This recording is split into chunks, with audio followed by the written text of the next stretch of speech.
You are the designated CEO of PYA. You've been in that position now for about 6 days. Welcome. Thank you very much. It's a pleasure to be here, and it's a pleasure to have joined the PYA. It's a very interesting organization, and in 6 days I've already met, through the Zoom interviews, all that, a number of people, and goodness me, I've had some very interesting conversations with the members of the yachting industry. Well, you come from a very illustrious career. Let's introduce you to people. A lot of people don't know a lot about you. Yes, we've received the press release, but take us through. Well, first of all, I'm not a mariner, and I get seasick. My whole career has been in running, managing, developing, and even launching international associations such as the PYA. I've worked in these industries for about, close to 30 years now, mainly in the energy industry. I worked for the World Coal Institute. I was the European Wind Energy Association Executive Director. I've worked for, the biofuels industry, robotics, drones. And my last position was Executive Director of an organization quite similar in its membership to the PYA, which is the World Federation of Science Journalists. But just like, I think you don't necessarily to be an airline pilot to be running an airline. You don't necessarily need to be a mariner to be running the PYA. At the end of the day, all our members, our board members, councillors have hundreds and hundreds of years of expertise. And I think the PYA has come of age, has come at a stage of its development where at the helm, it might need different sets of skills. And I think that's the reason why the board kindly offered me this exciting position. Well, coming up 2021, it's a special year for the PYA, and it's ironic that this is the year that you were brought in. Yeah, well spotted.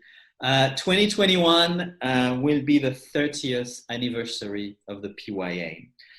2020 was a strange year for all of us. And incidentally, for the, shipbuilding and all that, things didn't quite slow down as in other industries.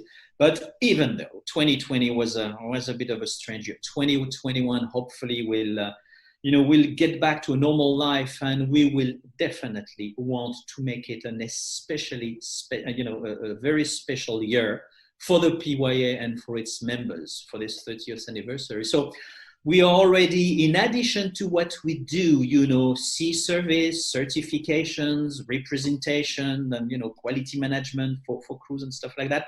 We will want to develop new services for the members, as well as new activities altogether, outreach, reaching out to other policymakers, to any regulators locally, nationally, internationally, that could have an impact, positive or negative, on the yachting industry. And another thing we will want to do definitely is, the PYA is the voice of the yachting crew worldwide. Well, we want to give that voice back to them. In 2021, we will want to hear from the crews, the senior crews, the younger crews. We are developing a number of communication and information tools that hopefully will be very interesting. All based on a series of seminars that were, Zoom seminars that were started, actually at the beginning of the lockdown, which I must admit has been extremely well received. And I'm happy to say it because I had nothing to do with that. No, it's, we've seen the PYA become extremely active in the past year. And the webinars have been very informative and very good for crew, especially when everybody was locked down around the world. What do you think is going to be different with you at the helm for the PYA than we've seen in the past? Oh, well, that can be a tricky and explosive question. Well, I'm a Frenchman. Nobody's perfect, but I am all for evolution, not revolution.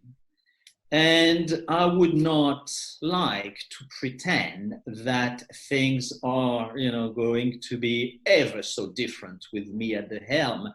At the end of the day, a professional association is a representation of the collective voice, and it's, based on the actions of a team. The PYA, what I've noticed actually is that all the people I've met at the PYA, be it the staff or board members, councillors, are extremely dedicated, and they feel for this organization, and they own it. And I want to build on that. I come from industries where, how could I say that diplomatically, there was less of an engagement from key people. In the yachting industry, everybody's got an idea about something. Everybody's got an opinion, and it's rich and it's fantastic for the organization such as the PYA. Our job will be to, in fact, take all the collective thinking and try to implement activities on the basis of that. I portray myself, and this is how I explained it. I'm like the conductor of an orchestra. The conductor cannot do anything without the musicians, and the job of the conductor is to make sure that all the musicians have the best instruments they can have to play. So that's going to be the way I will be developing, my kind of leadership at the PYA. Well, it's interesting that you said the word diplomatic. Excuse me. In the past, and especially in yachting, everyone tends to be very diplomatic. But as we both know, change isn't made by diplomacy alone. Is this something that you plan on changing? Are you going to be the difference in PYA that makes it stand even stronger than it has in the past for crew? Yes, the answer is yes, but we definitely need to aim for that. But I want to be an enabler. Right. I am not the one who's going to do it, but I want to be an enabler. One thing I'd like to say at this stage, though, is that I have seen it time and time again in international associations. We, as sectors or industries, we are very good at talking to ourselves.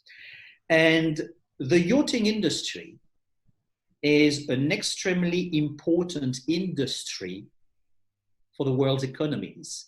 And we are very good at talking to ourselves. Inside our industries, we know how much revenues, for instance, the yachting industry brings to the local communities, even national communities. Well, these facts need to be communicated outside of the yachting industry, because the yachting industry is also, different stakeholders in the world have, different views of the yachting industries. It's certain, rich boys clubs type of thing. But, the jobs created in the industries are huge. The money brought by the industry in taxes is huge. And these positive facts must be made known to stakeholders and decision makers out there. So that's one of the things that I think the PYA ought to be doing a little bit more. And in fact, the fact that 2021 will be our 30th year will allow us to splash it all over and communicate widely, especially outside of our industry. But again, my job will be to put members of the PYA and yacht crews, highlight what they are doing, give them the voice. At the end of the day, they don't, I am a conduit. People don't want to hear from me. People will want to hear from the industry. And my job will be to raise the profiles of various stakeholders in this industry. And again, not only senior captains and senior experts from the industry. We've got a new generation coming up, and very soon these younger people will be at the helm of the yachts and the various organizations. And I welcome the changes and the evolution that this will bring. But the PYA must be, again, ahead of the pack in that respect. I always portray these type of organizations as having one foot in the industry, one foot in the outside world.